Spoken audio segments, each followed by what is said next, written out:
Good morning, good afternoon, good evening. Like we say on this show, it all depends the time zone from where you are watching us from. Welcome to The Leader, courtesy of the Evangelical Alliance of Kenya. My name is Edmund Mudibo. Tell a friend to tell a friend to tell a friend to tune in, because today's topic is one that you would love to demystify and unpack.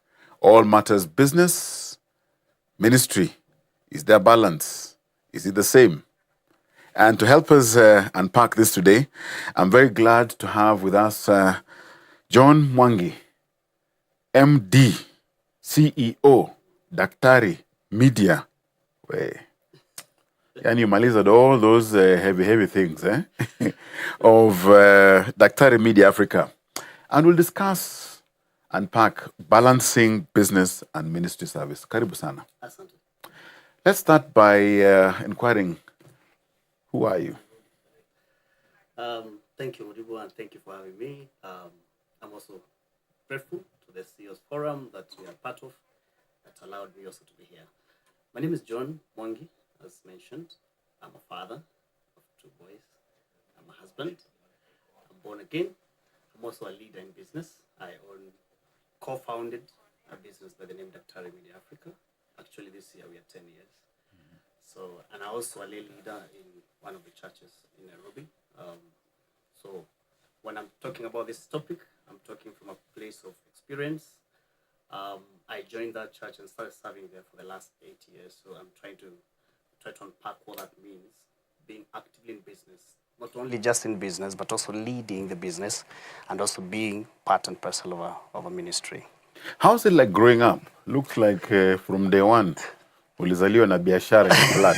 Ama you discovered it down the road? Not really. I'm brought up by parents who are both teachers. In fact, I think even now my gifting is more inclined towards capacity building, and that explains even why the business I'm in, it's more about capacity building for healthcare workers. I've always find myself inclined towards that area. And so my parents, both of them teachers, so I grew up in an environment where I would see them prepare schemes of work and all that kind of thing. Apparently, at some point, they used to be my teachers. So you can imagine a teacher's school and a parent at home. So I grew up in that kind of environment. But all along, I've always desired. I didn't know until later that I have that desire to capacity build people. But also, I've always found myself in the leadership circles. I remember I was a prefect in class 2, and I was demoted in class 4. It was very painful. Demoted? Yeah. You're making noise in I was told I was a noise maker, so I was demoted, and it was very painful. For the first time, I felt how it feels to be impeached in terms of power. But later, it was reinstated in class 6, and I was a leader all through.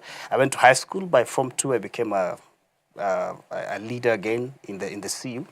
In Form 3, I became the head boy for the high school. I went to campus again.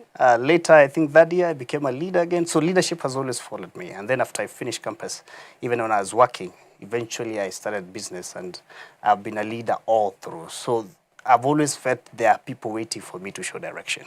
What happens? I was very curious when I saw, because I've been involved with media, and yours is Daktari Media. What is Daktari Media all about? What happens there? Good question. So Daktari Media is, we are combining healthcare and media technology. My background is in computer science, so again, you'd ask how that. We wanted to see how do we bring healthcare training and combine it to technology and allow it to be accessed by as many healthcare workers as possible. We realized that there was a gap. Healthcare workers, especially in far-flung areas, they could not access these trainings. They were only accessible by their counterparts in the cities, which somehow is unfair, because care is care, regardless of which part of the country you are. So, and this, of course, resulted into more referrals. More people will be sent where the cities, the doctors are more informed. And we said, if we democratize learning, how about they also access the same training that these counterparts access here? And so that's how the idea was born. And I have a partner who's a doctor. He was working in Garissa at that time, and that's how we combined the idea. And so we created a platform where now doctors can learn from, whether from Garissa, from Lamu, wherever you are, you can access the same training your counterparts are accessing here in Nairobi. And as we started that, it's almost 10 years now. right now we are serving a population of over 26,000 healthcare workers doing the same thing. Wonderful, impressive. Yes. Entrepreneurship, technology Yes. being rolled out.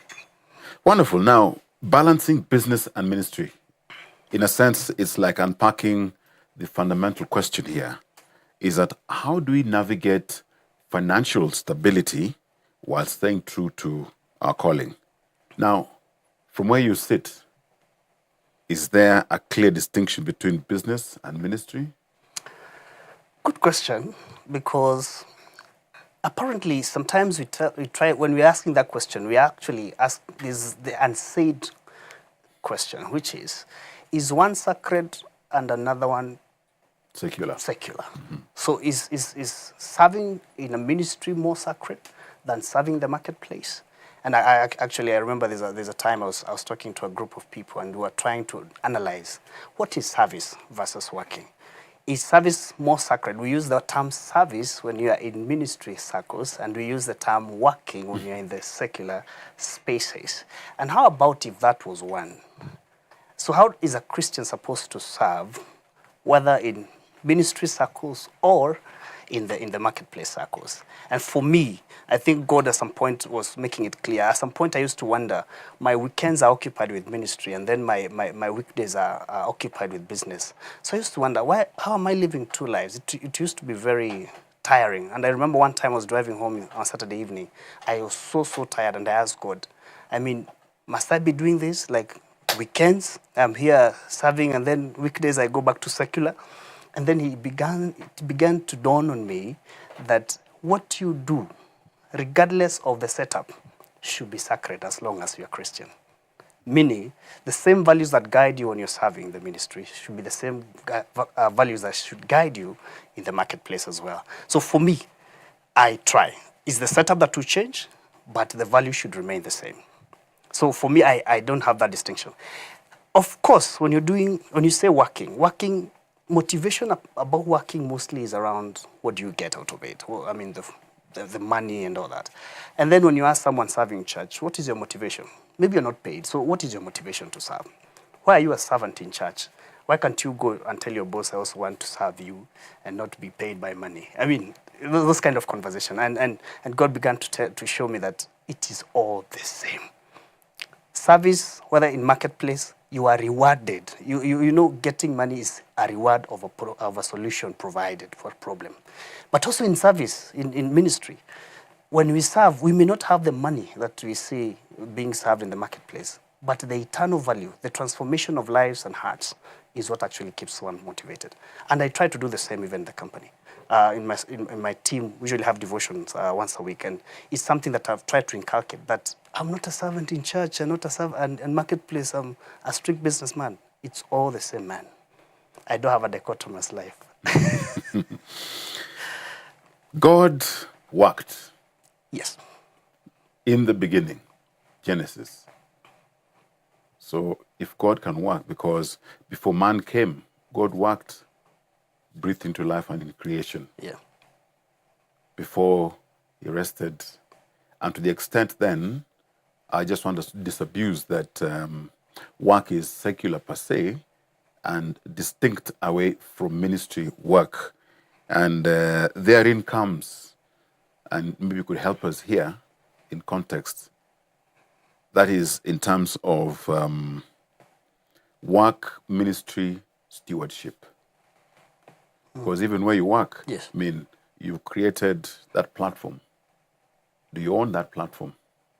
Or in creation, because it depends on how you can copyright and everything. But if God didn't create you in the first place and gave you capacity, then whatever it is that you've done really wouldn't be. But whatever it is that you've done, to whose glory are you doing it? Right. God showed us that there is work to be done. One, of course, on the seventh day we know he rested. You don't rest if you've been resting all through. So you rest out of work. So he worked for 6 days, and for 7th day he rested. And when he created man, he also gave him a responsibility. He commissioned him that he'll be the one responsible for the world. And ever since that, even what I've created as a business model is part of what being steward of what God told us. I got some knowledge in my training, and that knowledge is what now I'm stewarding towards making this world a better place. Our objective is to ensure that in this capacity building healthcare workers, care is improved across. You don't have to have second-class care just because your care provider is in a remote place. If they can access training, why not give you the best? And so I'm using the knowledge that God has allowed me to get, stewarding it towards creating something that God said, take dominion, make this world a better place. And that's what I've done. We have seen many examples of work. I mean, Paul, we know Paul is one of the guys who we know he has written, if there was any spiritual man in the scripture that you can read, someone who has written 13 epistles, is Paul. We know he had training. We know he was a leather worker. He made tents. We know he was also a trained rabbi, a trained Pharisee. We know he used these things for the glory of God. At some point, we realized he was working when he was in Ephesus, I forget the name, but when it was Priscilla, yes, when it was Priscilla and the husband, they were leather workers. And he said he doesn't want to become a burden. And sometimes that discussion or whether someone serving ministry should also work is a dicey one, because I don't think anyone restricts you. I think the issue where people may question it is about ethics. Are you a good steward? If this finance, would you mix the finances of the ministry? Are you a good steward of the finances? Because if we work, then we'll support the ministry, and vice versa. The ministry will yield more souls. The ministry will yield more impact as what we desire to. So work and ministry, this stewardship ought to be even one man. When you're serving the ministry, just know you've been put there to be responsible for the people and the impact that has been entrusted unto us. When you're serving business, whatever you yield out of that can be used and be invested in the ministry to keep the ministry running and reach even far and wide. If we have created a platform that now reaches over 26,000, where are these people? I mean, they're across the country. How much more can a ministry also reach more souls? The same thing, some of the lessons we learn in the marketplace, we transfer these lessons into the ministry, and vice versa. Some of the values we learn in the ministry, we transfer them in the marketplace. So it's a symbiotic kind of relationship. And if those things meet in one man, that one man cannot live two lives. And you've actually just struck at the sweet spot. If you're a ministry leader, you're a pastor, should you engage in business, biashara? What are the pros and cons?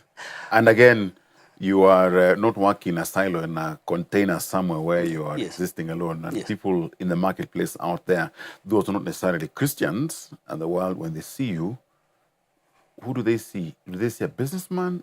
Do they see a pastor? Do they see... Can they see the combination? The combination, the challenge that they go through, and what some of us do. Brown envelope biashara. And then those are the ones that are elevated. True.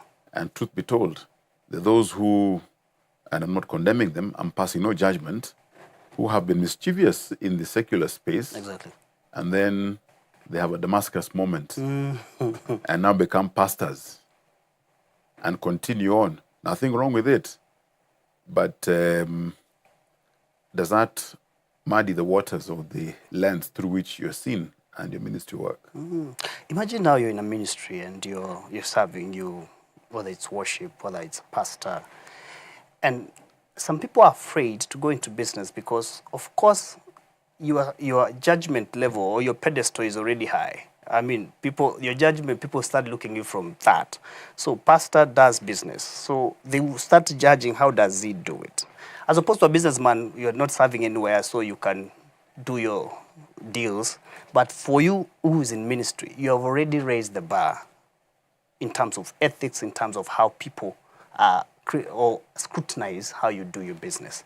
And so I don't see anything wrong. In fact, one thing I had asked God from a way early, I asked God, if you ever call me into ministry, I don't want to be in the payroll. Because I don't want my ministry to be motivated by what I get out of it. I don't want that to be the motivation. I say now I'll teach more. I'm more of a teacher of a word. I'll teach more. I'll devote myself because my salary has been increased. I don't want that to be the basis upon which I serve. That's for me. In fact, if anything, I prayed God that the business that I do or whatever you entrust me to do, I do so well that it will yield more, that I support the ministry, I support others. I know there are men and women who have been called to, they are full-time ministers, and we gladly appreciate their dedication and service to that. Some who are in payroll, which we agree. And how about we who have been gifted more grace, we can also do business. How about we support them that do that? So for me personally, I don't see any problem. In fact, that would remove the gray area of, am I overzealous in service because the salary has been added? Should I do extra in service, in ministry service, because I've been promised more perks? So for me, that would remove that issue of I'm doing this because I'm getting this. So for me, this is the heart issue, that my heart will not be diluted, or my attitude towards serving will not be diluted because the ministry is offering this. If anything, I want to serve from a pure heart. I'm the one actually who should support. And I'm reminded of, you mentioned about people who are on the other side and also they come now to ministry. I'm reminded of Mary Magdalene. I'm reminded of the women who supported Jesus' ministry. They weren't very clean per se. Their past wasn't very nice. But the conviction after they interacted with Christ, and this is what the Word of God does, begins to convict you to do things. Sometimes you find yourself giving to the ministry, you're like, if it wasn't Christ, I mean, how that conviction came? It's only Christ who can do that. It's the same thing that for them. So there are people who God delivers, the Damascus moment, and now they become overzealous on this other side. And I like that Paul, having been taught the trade of doing tent making, he didn't drop that just because he met Christ. At some point, he had to use it for survival. And that didn't dilute his message. You know, he would have gone to places like Macedonia, he would have gone to places where people would support him. But that would not dilute the message. Otherwise, Paul would have diluted the message where he was supported the most. And that's the challenge. As a ministry, just because there are people who are more givers in the church, they would want you to dilute the message for their sake. And that's the kind of balance we ought to have. So for me, I don't have a problem if a minister engages in business, as long as they maintain pedestal. We're in Kenya, and others say then Kenya is a business. Let's get real. Yeah. Financial Bill 2025-26 is about to hit the streets. The pay slip is being raided. Yes. We all can relate to the same. Yeah. And how then would you speak to financial stability in the ministry without compromising the faith? How do you fortify yourself? What examples can you give, share? Because if we don't take care of the shepherd while we're here, the sheep will scatter. The hyenas are waiting. Yes. I want to refer to a conversation we had, I think, a week ago, in the CEOs Forum, where we had Justice Musinga, who's, I think, the president of the Court of Appeal. And we're talking about integrity. Mm-hmm. And I remember in the conversation, since the CEOs Forum, they are mostly business owners, they talk about how integrity is expensive and how people have lost business opportunities, let me say, because they didn't bribe, they didn't go that route. When you're called and you know of whom you belong, then there's some things that ought not to be part of you. For example, the finance bill is coming, and we know there's one that was rejected. But regardless, you look at the payslip and you wonder, how do we survive? Then you get business deals that you ought to see someone behind the scenes for you to get. How do we survive as Christians? But I keep wondering, and I ask myself, who controls the hearts of men? Who brings customers? Sometimes we may be tempted to think that it's our acumen, it's our network, it's our experience that makes our business work. And that is the same language that the heathens will talk about. But for us, we understand that it is, Deuteronomy, I think 18, it is God who gives us power to make wealth. So it is him who directs and orders our steps. There's sometimes you just have, and I've seen this personally now, there's sometimes that I'll be very busy in the ministry, and then Monday, which is actually a day I try to rest, I receive emails and I receive calls for business I've not looked for. Who do you think God is? You think he's unfair that you'd dedicate your time and service to him and then he leaves you to the wolves in the marketplace? I have seen personally that when your heart is dedicated, and you see God looks at the heart. You see sometimes we don't want to do it for camera purposes. When you're serving from the heart. So you think God is unfair? If men reward, who do you think God is? And that's how I would look at it. So regardless of how the economy might go, regardless of the finance bill and how it may raid, we have a God who is above all things. And he's able to make us abound, even our work to abound.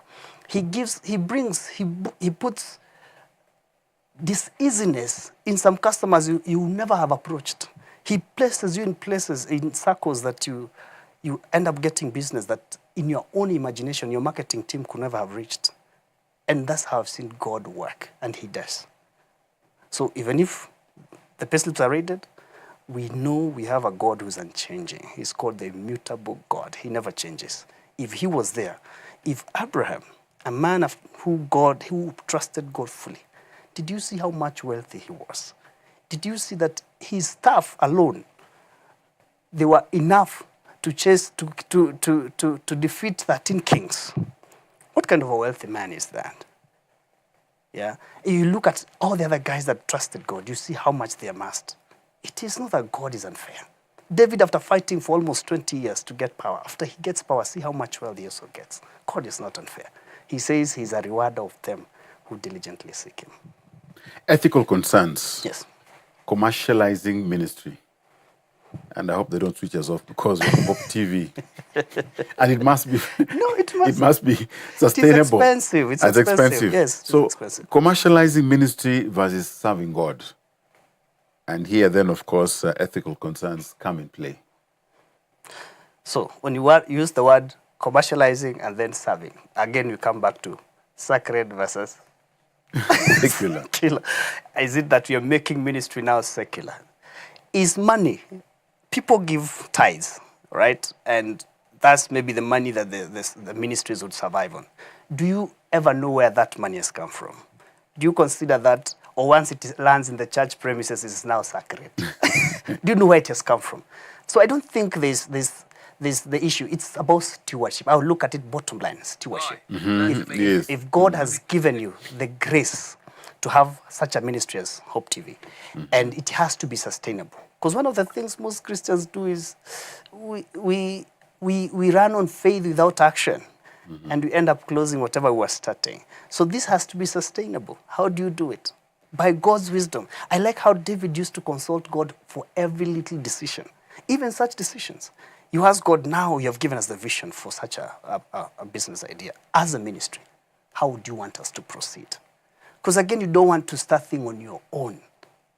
The heart of a man is desperately wicked. If a man is allowed to, they will be wicked in their plans. But you constantly consult God, even in that business. And then God will direct you. I don't think. As I said, the money that ministries use come from people in the business, in the secular world, if I may say. But once it lands here, then it becomes sacred all of a sudden. Not really. And indeed, I mean, many churches have this model where church property initiatives are, you have a company that belongs to the church that then handles matters, investment for the church, for sustainability.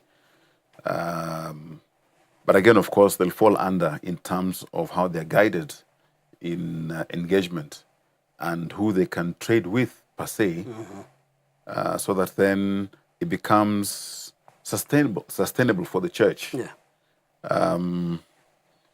Hypothetically speaking, suppose you're in church, you've got the investment company that looks after the business side of the church for ministry work, and then you have a billboard, for example, and you have some company that wants to advertise there, that is prepared to pay. It knows that billboard is on church property, but you have a challenge with what will be advertised there.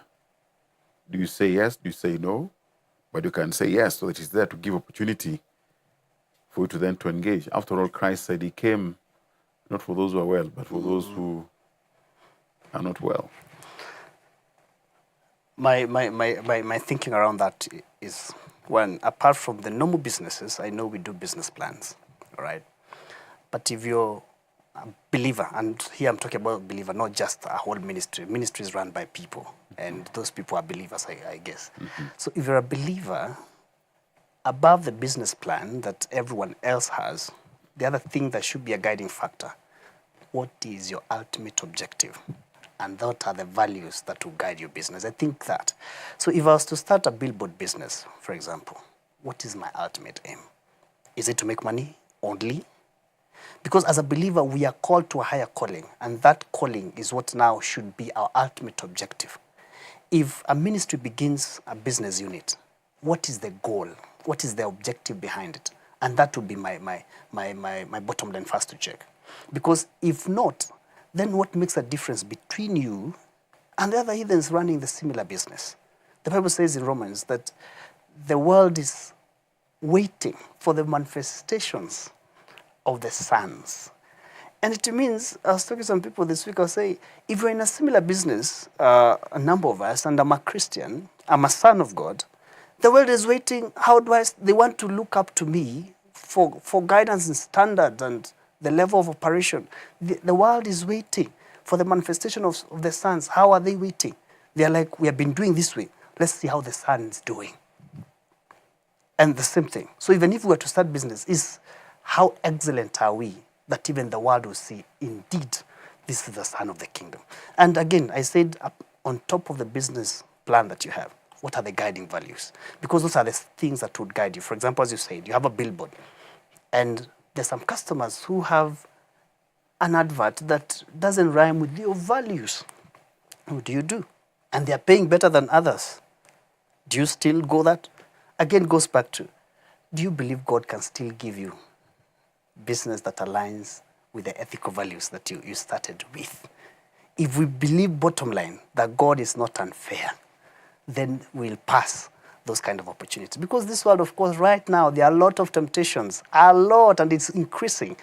The enemy is all out as well. He knows marketplace is the place to thrive, so he'll come with all sorts of things. He's now in every sector, every mountain of influence. He's trying to get his agenda. So when we get into those mountain of influence, what are we as sons of God? Are we there manifesting? Because remember, we don't operate by our CVs alone. We don't operate by our experience and networks alone. All the others, they operate by that. But we have an added advantage. How about we consult God, whom we have put our trust and faith in? There are challenges that are government-related policies that affect church-related business. Do any come to mind? Because again, you find that church is there to regulate. The government is there to regulate, provide the policies in place. But government, at the risk of creating an animal called government, may not see church business as platform opportunities for evangelism, and would treat church-related business the way they would look at the secular business. We actually don't want to be given a favor. We'll operate from a level playing field. Of course, as I said, the enemy has also infiltrated in all spheres, including ministry. That's why government, if you realize, I think from the issue we had in the Coast, Shakahola issue, government became more stringent, even how registration of churches. I think there's still a moratorium around that. So if there are infiltration of people who are not guided by what we think everyone should be guided of, then the government has to rein in. And so we are not asking for a different playing field. We want, in the same level, how can they know the sons of God are manifesting? It ought to be on the same level. But also, number two, I understand there's some things that, again, stewardship matters. And ministries, of course, ought to be careful around that. The form or the registration of a business takes different forms. One, there are people who would register as a trust, some would register as a business. So of course, each of those forms of organizations will be governed by the different laws that govern that. And I don't think that's anything different. I'm not here advocating that the government should be lenient with churches. If we decide to venture into a business, we register a limited liability company, then the laws for limited liability company applies to us. Then while we are there, how are we manifesting in a different way? It is for us as people, believers in the business, that the government should be looking for self-regulation kind of thing. It is sad the government have to form commissions of inquiry among church while we should be self-regulating because we have a moral standard. We have things and we trust God. So when it gets to a point where government has to intervene, then it seems we are failing to do our part. And so for me, I would advocate, if we are getting to a space, whether it's in business, then let's abide, but let's also excel. Let's follow the law so much. I look at when the time the government is awarding the highest taxpayers. I know, of course, the bigger companies that we see. I'm looking forward to seeing major Christian organizations featuring there. Like, we are so good in complying with government that we pay tax and the government can recommend. Those are some of the things. But if we are the ones, I saw the NGO board listing the NGOs to be registered because they flaunted the laws. If we find church organization in such list, what are we saying? Don't you think the government now will also become suspicious? It gets to a point where the people they thought they would trust, they can no longer trust. Now they have to rein in, just like every other person. What about the role of media and public perception in shaping attitudes? I mean, your own platform is Daktari Media.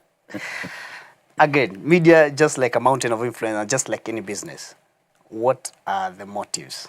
And you see, media, you can easily be influenced because maybe sometimes you want to keep up with the trends. You want to keep up with what, and you know trends are changing. Yesterday I was amazed that there is a TikTok official quote. Anyway, things are changing. And sometimes media if you're just operating on a normal business plan, just like any other media, then you find yourself following the direction of the wind, just like they do. But if you have another guiding principle, an objective, and a set of values that you follow, then you define the marketplace. So media, if you are to stay true to the calling, what was the objective of you establishing that media house? What was it? For us, it is capacity building healthcare work, and that's what we have stuck with. We know the other things, but we stuck to that line. For Hope Media, there could be the objective why they're doing that, to reach millions with the gospel. Do we, just because maybe there's an advertiser or there's someone who comes and they wants to pay money and then the message is not it's gray area, would you still bow to that? So here I go back. It's not just guided by business plan, it's also guided by values and the objective. So media plays a great role of informing. You all know now that it's a competition nowadays between mainstream media and social media, what we call user-generated content. And knowing what is true from false. Actually, I think that's why mostly mainstream media has been left to decipher what is true from what is not true, because user-generated content can be anything from fake to AI-generated kind of content. So the media remains our source of truth. Otherwise, people will not be watching news. During the day, you see a lot of things on your tweets and your Facebook. But while you go in the evening and watch news, you want to see, among the things I read, which one was true. You validate it. Validation, actually. So they may think they're being competed with, but they should take a niche that they are the ones now being trusted.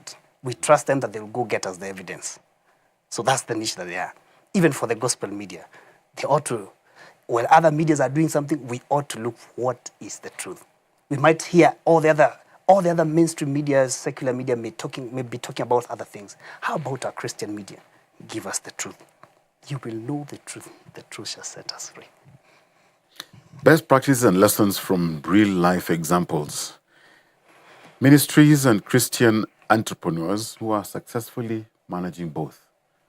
Because clearly, what seems to come through, you don't shed off ministry being life in you every day, and then you put on the secular, and then go like in a timetable to tick the box when it comes to Sunday. And this is a conversation sometimes we've had at the CEOs Forum. The CEOs Forum is Christian CEOs Forum.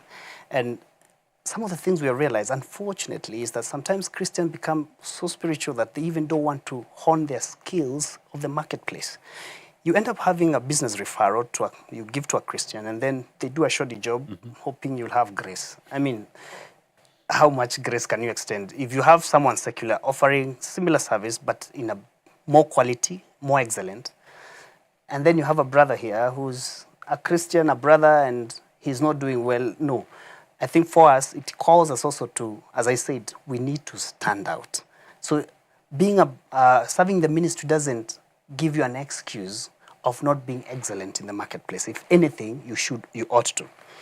And so we have seen that kind of balance that we need to have. Yeah, let me say that first. Yes. And you can repeat that bit. Yes, and you find that iron sharpens iron, like Yes, you say there. yes, yes. And there's everything right. I mean, I can tell you, I'm very intentional. If I have work, it can be done by someone who is a Christian. I'll be intentionally looking for True. that person to Yeah. give them, provided they deliver. Exactly. That's the bottom line. Don't under-deliver and then come and ask me to pray, because that's an excuse. No, that's and you see why you tend to give a Christian brother or sister is because maybe you share value.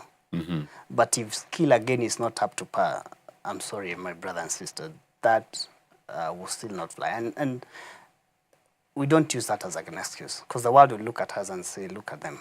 What kind of shoddy work are they doing? So even if we're being called into marketplace also, it ought for us to be excellent in what we do. And we have examples. You asked about examples, I remember. There are many that we've seen. I know some of big preachers in this country that I know they don't earn a dime from their ministry. They rely purely on business.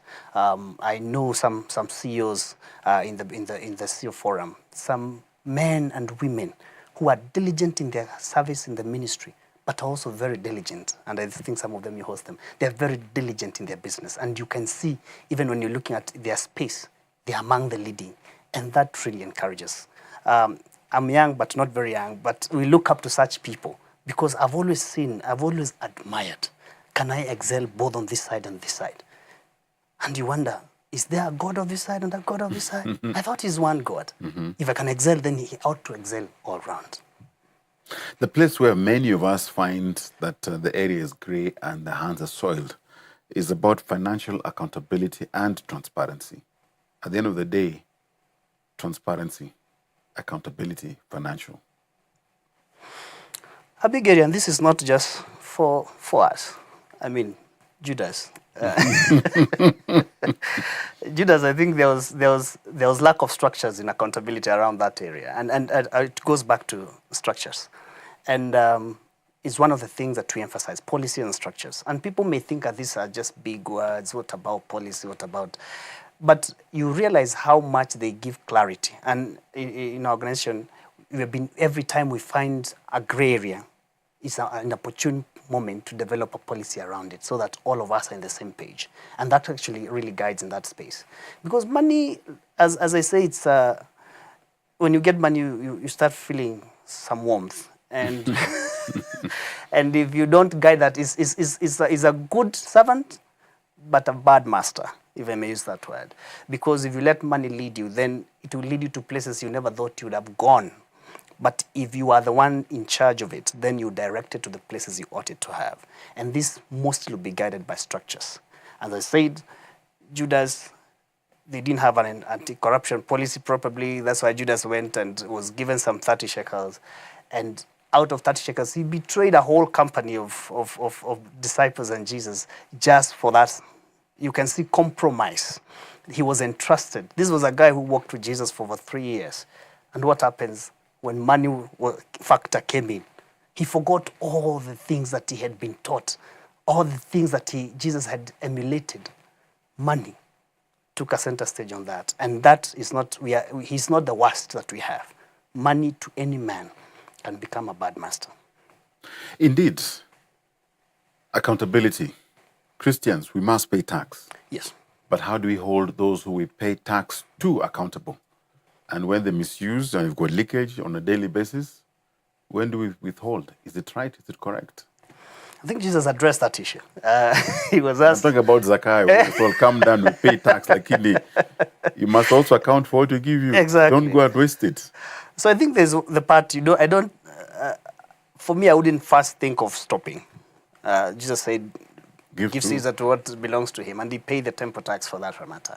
But the thing is, how do we hold them accountable? I think at the height of Gen Z, I was having a session with some young people, and the place I serve, I asked myself, I mean, I have this platform, not the business, the ministry platform. So what is my role in such a time as this? Yeah, is it to communicate clearly? Is it to, you see, people can say insight, but what is our role, even as believers, in the governance of a nation? And that's why things, for example, when you are alone, it is hard. You may say, go type and tag the president and all this. We have seen that and they have seen it, but is there different models that you can employ? And that's why sometimes having associations where now a voice is amplified, and then you can have structured way of dialogue, and that is how we're looking. But also, how about we have more Christians get into the governance? And I know we get them, and sometimes we wonder whether they were compromised. How about we also develop ourselves to a place where our values are the minimum, irreducible minimum? And then if, for example, you are tapped to a PS, Madam Mudibo, you're told to come and become the PS. And now we know you. The same way people look at us in business, say, we know you, so we are watching it. The same way we look at those in government. So we say, we know you, Mudibo. So we are waiting for you to transform. How about we support you? How about we ensure that Christian values are being inculcated? And Christian values is not just about, it's not about a religion. It's about the values. And that's why I'm really keen on that, is the values. And can we have more of this into the government? But saying that, I also know, we understand that we voted to a government that was more inclined to church. Yeah? And we thought, voila, finally we've gotten it right. We made our bed. Now Yes, yes, we thought we got it right. So it could be the systems change men. It could be we wait for men to change systems when they go there, but it could be they go there and find systems that change them. Is it time we begin to interrogate the kind of systems that we have? How come every time we send men there, they change? Could it be the systems up there change them? So maybe those are some of the areas. Could it be we have more MPs who can interrogate such kind of things in the legislature? Could it be that we could have such associations of business people or people of goodwill of the same values, and we have it as an amplified voice? We see how we can have engagements to interrogate the systems, because it can't be. And one of the things I know most people are asking, now that we gave a man and we gave a government that was so inclined into church, have you heard what people are saying? Are people happy? Is it a scorecard even to the rest of Christians? I have a friend who keeps telling me, I told you, never give a Christian power. I mean, that's so sad to hear. So is it time that we start now, it's our time to prove ourselves? But how do we prove ourselves? We are humans, bottom line. We can only, one of the things, of course, is to ask God for guidance. Such a time as this needs leadership. But this leadership cannot be derived from our own experience. This is the time that David would gather men and pray. Reclaiming the voice of the church in that space. And here, I'd like to speak to business as ministry tool for marketplace evangelism. Awesome. Indeed, because I remember a conversation we had in one of the forums of the CEOs, and one of the CEOs was saying he was invited into a boardroom. We go for meetings in boardrooms.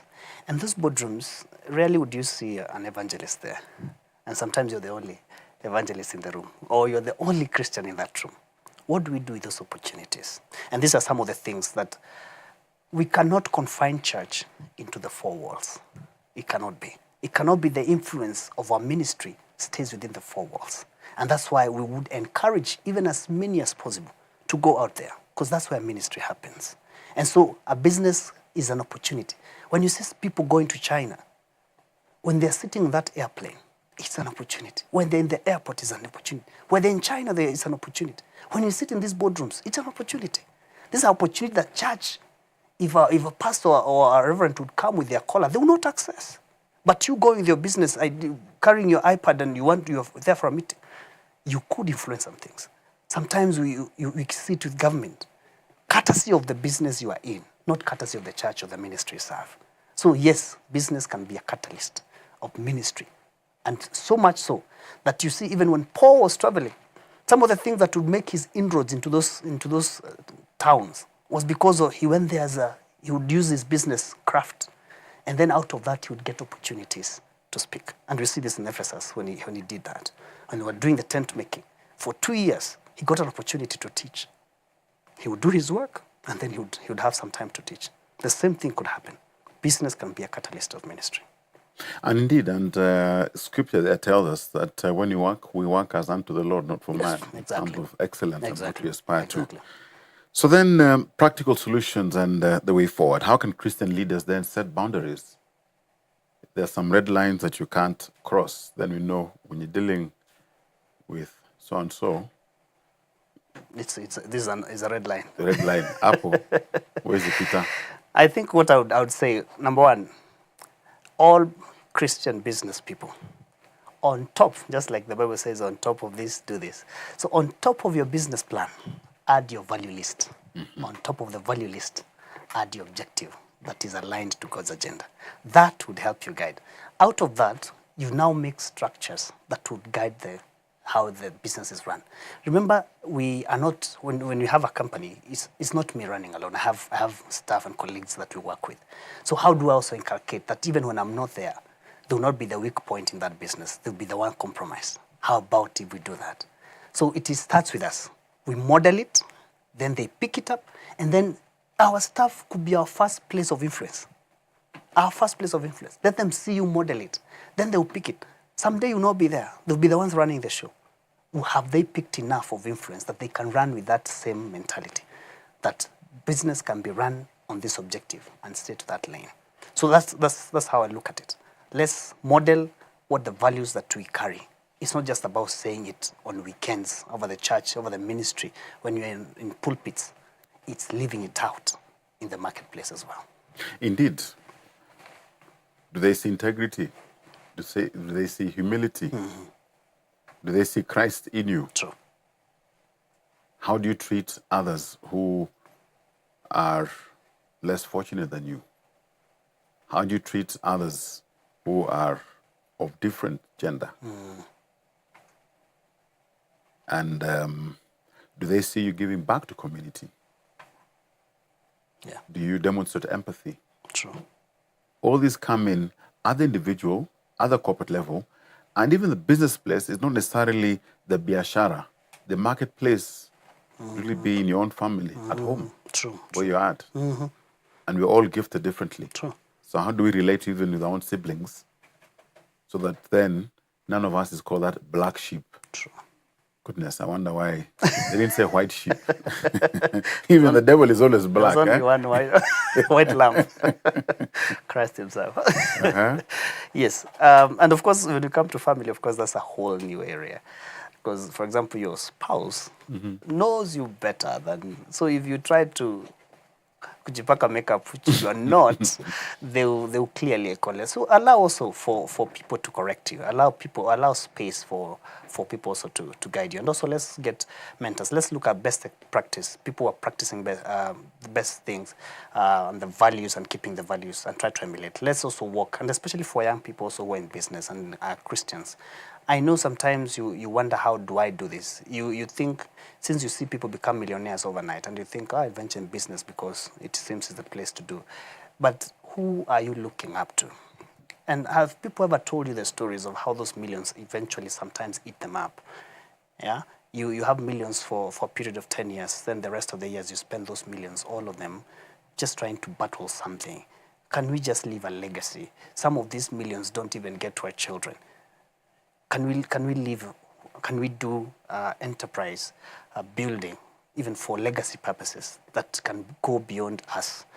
So let's not, again, the objective, are we being led by greed? And this is one of the things that First John says, that we be delivered from that kind of greed. So that, what is our objective? The same greed made Judas to betray Jesus. What about some quick sustainable ministry models that are not over commercialized? I mean, you've got a business model that you make enough, but don't profiteer. But you can make profit. Yeah, I know the issue of sustainability in ministry is a big issue. And it's how you do it. And it needs a lot of guidance. Sometimes you find the people who are starting, sometimes it's a pastor, maybe who's fronting this, and they don't have any business skills whatsoever. Sometimes you just want to take advantage, you have a following, and that is not enough. I want to say businesses are not ad hoc things you start. Businesses are strategized and planned, and you have to see the picture before you even begin. So sometimes we think, since you have a membership of 600, these are my immediate customers if I start a business and they trust me. I don't think that's the model to go. So for sustainability, we could look at things that, one, because we don't want members again to start thinking that you're commercializing on them coming. Yeah, you don't want to see them, they are the pro. He said if you're using something for free, just know it's not for free, you are the product. So they don't want to see as if you're using them. They came for the word, then they start seeing you using them to make business. So they don't want to feel, humans don't want to feel that generally. So it ought to be well guided. And as a man in the ministry, as a person who is serving the ministry, I will go back to that.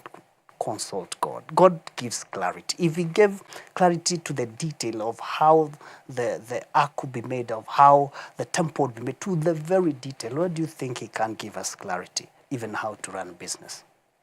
And the role of mentorship, I mean, I like the part where you touched on you not existing alone. But again, others look up to you the way you looked up to others, and even still do today. Yes. The role of mentorship and governance in maintaining that balance. Very critical. Again, as you said, we don't exist on a vacuum. We have other businesses, and some of the spaces you're at, you get there and you find everyone is doing the opposite way. How do you stand out? And this is why you look up to people, men and women, who have modeled excellence, who have modeled values that you also do. Otherwise, you can easily get discouraged. When you walk a path long enough alone, trying to fight some invisible things, it can be lonely, it can be discouraging. It's good always. And when you have forums where you can always share your experiences, it makes it easier for the journey as opposed to you doing it alone. And so the other things, governance, of course. Sometimes you tend to trust yourself too much. You think you're a Christian, you can carry the values by yourself. And man is to error. You can easily be tempted by things. So it is always good to have people around you who can always check on your excesses, and open yourself up to be criticized if need be, but to be corrected, including your staff. There's some things they can see that maybe you're not seeing. Maybe you are so focused on looking ahead, and there's some things there's some cracks on the floor that you're at that you're not seeing, and they are the ones who tell you. And so open yourself. Don't be this all-know-it-all kind of a person. But also on how do we do mentorship. It also calls upon us, and maybe this is a challenge also to such associations as the CEOs. Could we also see how we can have maybe the young league of CEOs and see how can we work with them? Once in a while, can we meet them? Can we hear their stories and tell them we have been there and we did this? Don't have to repeat the same mistake that we did. And those kind of forums, be it in churches. I know, for example, I also part of a leadership of the men ministry, and we have intentionally began to do mentorship of young men because we realized the first meeting we had was so shocking to us. The kind of things they are going through, but they didn't know who to tell. Their parents are too busy. And when they are not there, they're always on social media. So when we give them a sitting to listen to them, the things we had itched our ears. And we were like so there is a gap. And mentorship, this is where it comes in. We tell them, no, that truth, we have been before. Your days could be different, but they end up the same place. Don't go that route, you've been there. And the main thing about mentorship is to try to save someone some heart, save them some, discouragement. Let them leave the best of them. Let them make their original mistakes if need be. And so I know there is need for that. And there ought to be associations and such gatherings, whether in business or in ministry. Even ministry, there are young upcoming people in the ministry that need guidance.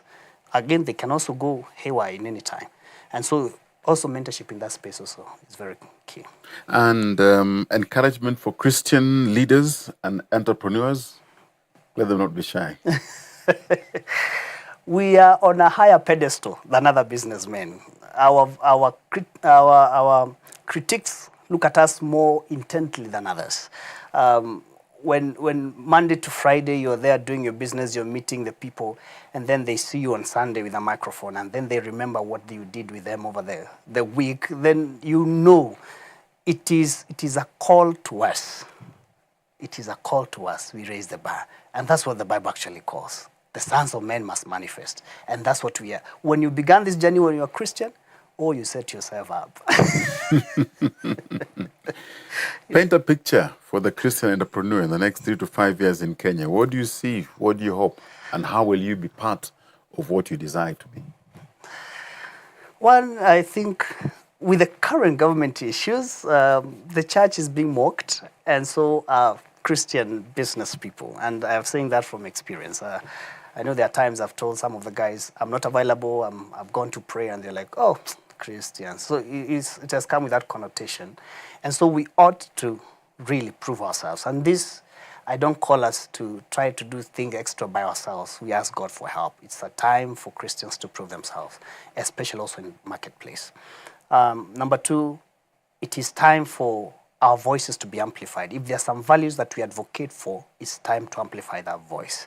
I know, for example, in the forum that we're at, there are some 2 PSs that are part of that, and we're looking how can we also use those opportunities to amplify our voices. Could we even have a meeting in the State House? Could we have, whichever voice that needs to be amplified can be done. But also I call upon Christians. We shouldn't be talking from the different corners. If there are ministry leaders upholding the same values, and we have businessmen upholding the same values, can we march together and say one thing?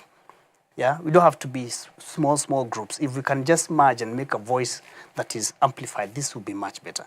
Another thing I'll also say, Christian media, I call upon us. As I said, there's a lot of noise. Please decipher the noise for us. We need the truth. We need the truth. And we need the truth in the marketplace. Give us what is the truth in the marketplace as well. Give us the truth in the ministry. Give us the truth in the country. We need the truth. We know everyone is here to profit. So some media could be paid to not speak the truth. So we look up to the Christian media to guide us and give us the truth. That truth will deliver us. Let us know if we are naked, let us know we are naked so that we know what are the corrective measures. Let us know the truth. Any parting shot? There is no sacred and secular work for a Christian. When you give your life to Christ, you are all sacred. So whatever you do, wherever you go, however you talk, when they call you Christian, as teaching Bible study will say, it is not them who call themselves. It is people who looked at them and said, these ones look like Christ. So if you defame, you can't carry a name of a family name and then you're walking anyhowly. If you're carrying the name of Christ, then behave like it. And it's by God's grace that we do so. So let's not have dichotomous lives. And that's what sometimes tires us. You think you can be this person over the weekend because of the church ministry, and you this person over the business. Can you try and ask God to help you merge this life? God told me one time that whatever you do for me even over the weekend flows over to what you'll do into the business over the weekday. And what you do over the weekday flows into what you'll do the next weekend. Because the experiences you gather in the marketplace would be testimonies you share. The things you do over the weekend flows that grace into the business. And that is one man that ought to operate like that. Wonderful. Indeed. Juan John Mwangi, CEO, founder, Daktari Media. It's been a pleasure hosting you. Pleasure too. Very useful insights. And as we discussed, balancing business and ministry service, how to navigate the tension between financial stability and spiritual calling. Well, asante sana. Karibu sana. That has been the leader on Hope Media. My name is Edmund Mudibo. We don't take your time for granted. We appreciate the privilege of your time. Next week, same time, let's do this. Stay well, stay safe. God bless.